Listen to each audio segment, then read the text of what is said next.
хамгийн энгийн иргэдээс ирдэг асуулт одоо ялангуяа тамхи татдаг хүмүүсийн хувьд асуудаг асуулт бол энэ янжуур тамхи буюу одоо уламжлалт тамхинаас юугаар ялгаатай хор нь хэр их юм бэ бага юм бэ янжуур тамхинаас гарахын тулд одоо энэ электрон тамхиг татдаг үсттэй гэсэн асуулт ирдэг. Гэтэл энэ дээр дэлхийн эрүүл мэндийн байгууллага болон ер нь энэ эрүүл мэндийн салбарынхан хоёулаа хортой, хоёулаа эрүүл мэнд тортой, хоёулаа бүр хавдар үүсэх юм одоо хор нөлөөтэй шүү. Энэ талаарх мэдлэг мэдээлгүй улмаас хүүхдүүд хүртэл энэ электрон тамхиг амттай, гоё үнэртэй харахад үзэмжтэй болохоор ингээд авч хэрэгэлдэг юм нийтлэг соёл юм шиг юм тогтчихжээ. Тэгээд энэ нэргээд маш их юм асуудал дагуулж байна.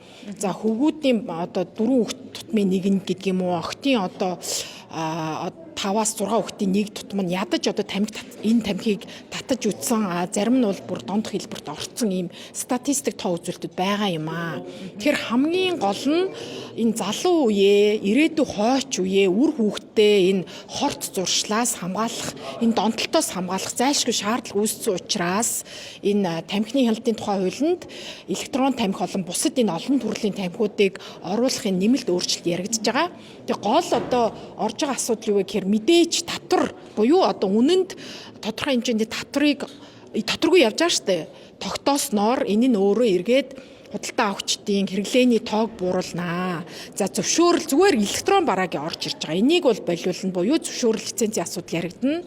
За тэгээд насны хязгаар тогтооно, амт үнэрийг хориглоно.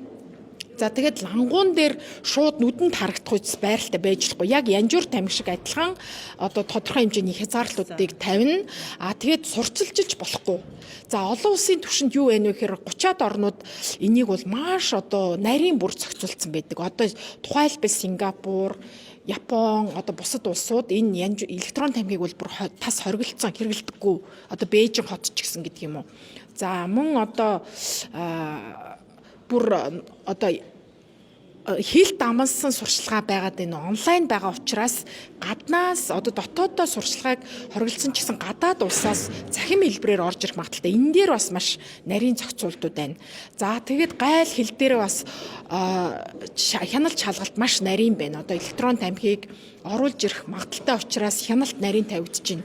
Гэх мэт ийм зохицуултууд байна. Тэгэхээр энэ олон улсын туршлага дээр үндэслээд Монгол улсынхаа нөхцөл байдал дээр дөрөөлөөд ирээдүйн хойч үе аврахын тулд ийм тодорхой бөгөөд шаардлагатай зохицуултыг хийж өгч байгаа.